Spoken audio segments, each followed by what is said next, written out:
Today, Volvo trucks are everywhere on British roads. From motorways to industrial estates, they are one of the most common sights in UK haulage.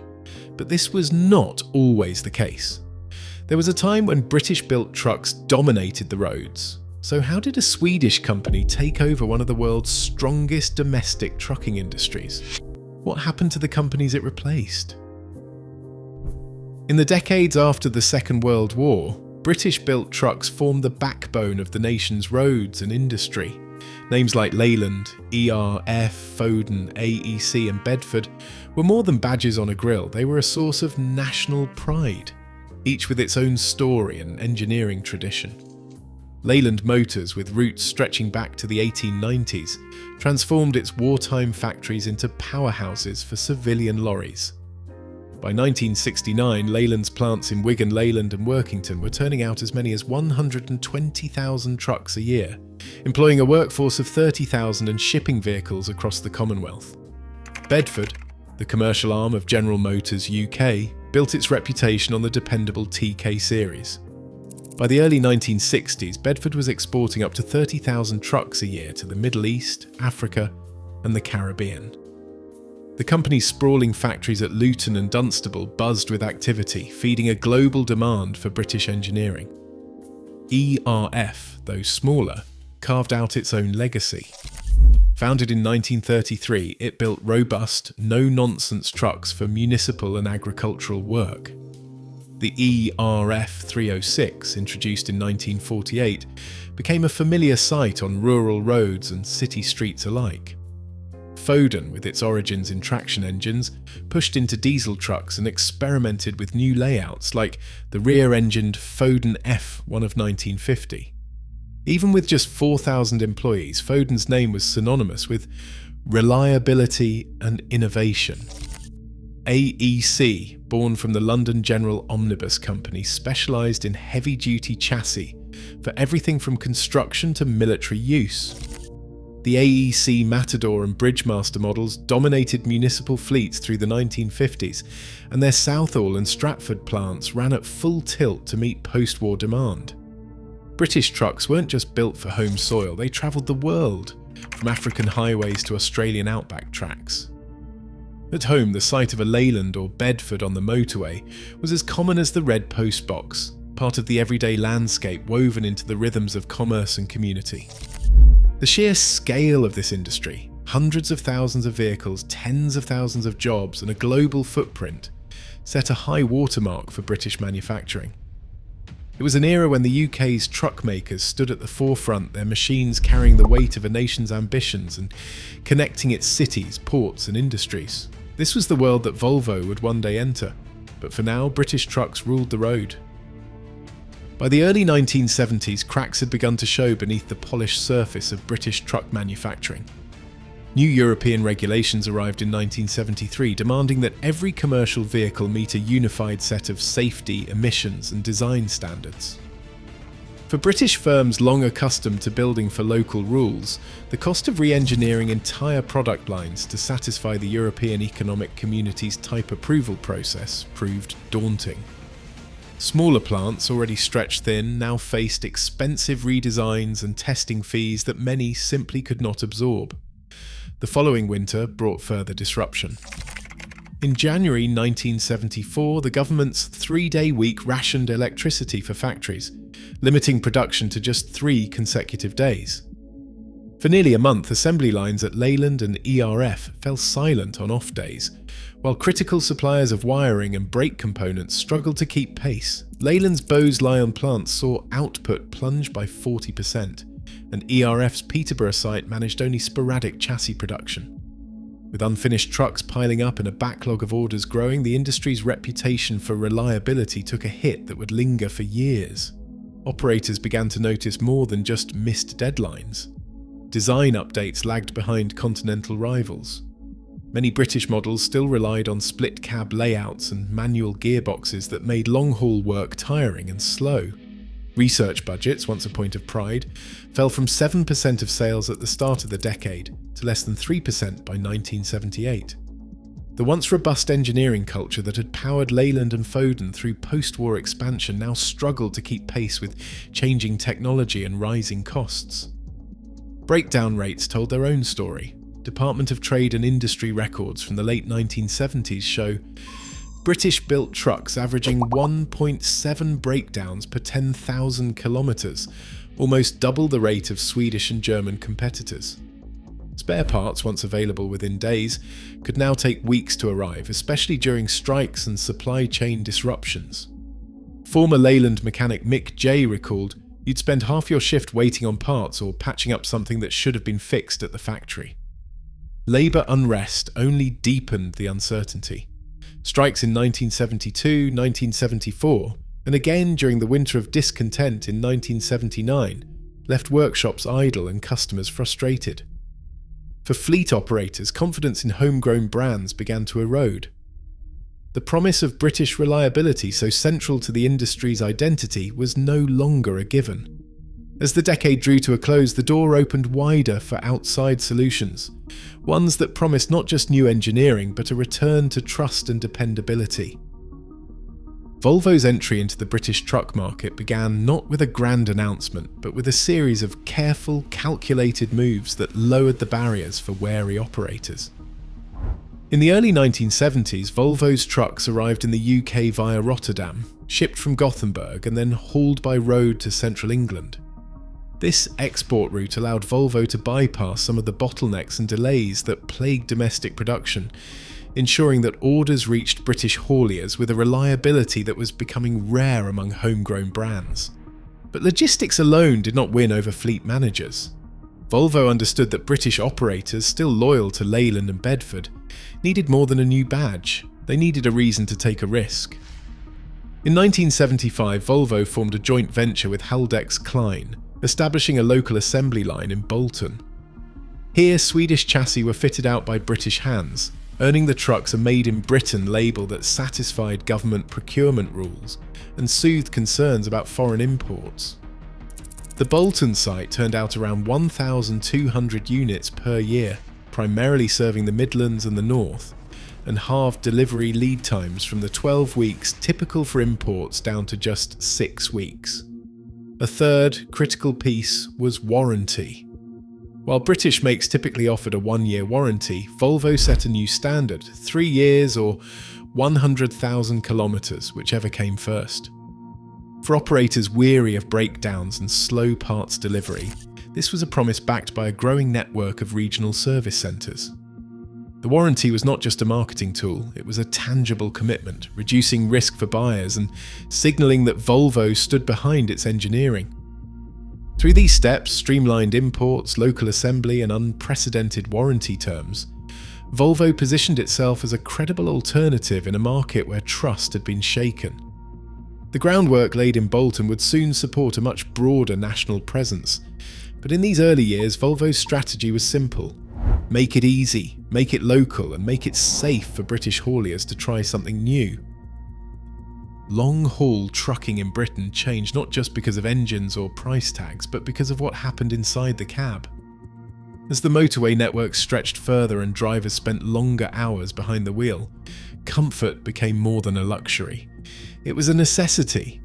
By 1999, nearly half of all new Volvos sold in the UK were sleeper cab models, a figure that reflected the everyday reality of drivers who needed to rest where they worked. Volvo paid close attention to these working lives. In the late 1990s, the company launched a collaborative program that brought British engineers and drivers together with their Swedish counterparts. The aim was simple: listen to drivers and shape the cab around their needs. British drivers, used to cramped quarters and stiff seats, tested prototypes with adjustable lumbar support, climate-controlled ventilation and blackout curtains for the sleeper berth. One veteran recalled his first night in a Volvo FH sleeper and said it was the first time he woke up feeling like he had actually slept. This feedback loop had real consequences. The 1998 Engineer Exchange produced a lower noise engine variant specifically for the UK, and tweaks to the cab's insulation cut interior noise by several decibels. Seat travel was increased and new storage solutions made it easier to stow gear for week-long hauls. These were not just technical upgrades, they were answers to the aches and frustrations that came from years on the road in older British trucks. Operators noticed something else too. Happier drivers stayed longer, and driver turnover dropped. As comfort became a selling point, fleet managers found themselves fielding requests for Volvos from their own crews. The shift was clear. What began as a technical edge became a human advantage, turning driver comfort into a quiet revolution on Britain's roads.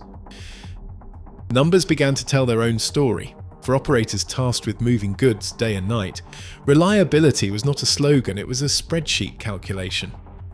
Volvo's mean time between failures, abbreviated MTBF, reached 1.8 million kilometres by the late 1990s. That figure stood out starkly against the 1.2 million kilometres managed by the best of the British-built competition.